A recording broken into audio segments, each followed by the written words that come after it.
Hi, everyone. My name is Megan Michael. And my name's Danielle Lewis. And we are the Neighborhood Revitalization Team at Habitat for Humanity of Horry County. Neighborhood Revitalization focuses on a focused neighborhood to enhance the quality of life. So, Megan, what is a focused neighborhood? So a focused neighborhood is basically a place with geographic boundaries and an identity. And they become our focused neighborhood because they display a willingness to partner. We have resident leaders who have engaged with us and said, we would love to have neighborhood revitalization and quality of life planning as something that would be of benefit for our neighborhood. And we're willing to commit to being on a coalition. So that's essentially how a focused neighborhood is selected.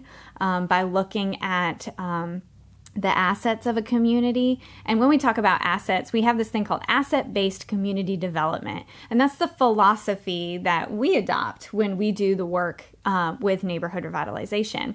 And our biggest asset is our resident leaders. Our resident leaders and their dreams and their visions and their God-given aspirations for the flourishing of their community. Absolutely. I know that you're probably wondering what exactly is asset-based community development, and that's just essentially we look for what's strong before addressing what's wrong. In neighborhood revitalization, the thing that we deliver is an enhanced quality of life.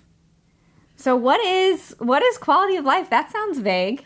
Okay. So quality of life essentially has three foundational outcomes. It's sense of community, social cohesion, and collective action. For those, we would have, before we can do anything, let's back up, we have to have the residents' involvement to produce those three foundational outcomes.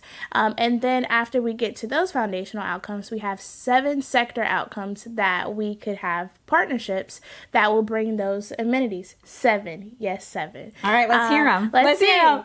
Amenities, economic opportunities, education, housing, safety, transportation, and health. Hey, you did it. Wow, that's hard.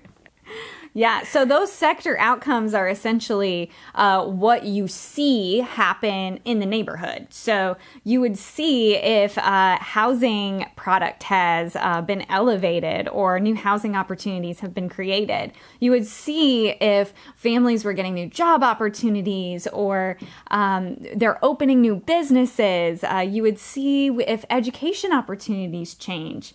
And you'd see more kids going off to college or more after-school programs and that kind of thing. And then what maybe you don't see is that neighbors are working together and using their voice to enhance their quality of life, to advance the opportunity for their families, and to make their neighborhood a better place to live. So they don't have to move to a different neighborhood to live in a better one.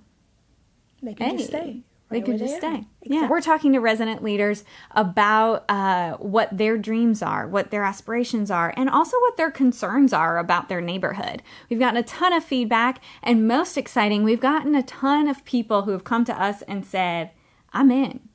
I'm ready. I'm ready. Let's go. And so what does that look like? Once we got resident leaders that are in, how do we drive change? So we put together a coalition. What's a coalition? It's just essentially residents coming together around the table and let's just talking and hearing out how they feel. We'll actually include some partnerships, those that can bring in or help with those sector outcomes, and then we go from there. Yeah, so a coalition includes not only resident leaders, but also the people who impact quality of life in their neighborhoods from an industry perspective. So leaders in education, leaders in health, leaders in economic opportunity, leaders in housing. These people will be in listening positions around the table. And what we're doing is basically creating the table for the neighborhood to come together and talk about these difficult things and to dream about a better future. Absolutely. So let's talk a little bit about resident leadership. What makes a good resident leader? Someone who will listen. I think that listening is a very big part of being a leader. Not only are you going to have to speak, but you're going to have to learn when to be quiet and listen to the needs of other people. And how to make space for other people to have their voice heard, right? Absolutely. You have to have respect. Yeah. Like you have, and you also have to learn to trust. building trust and communication. Yeah.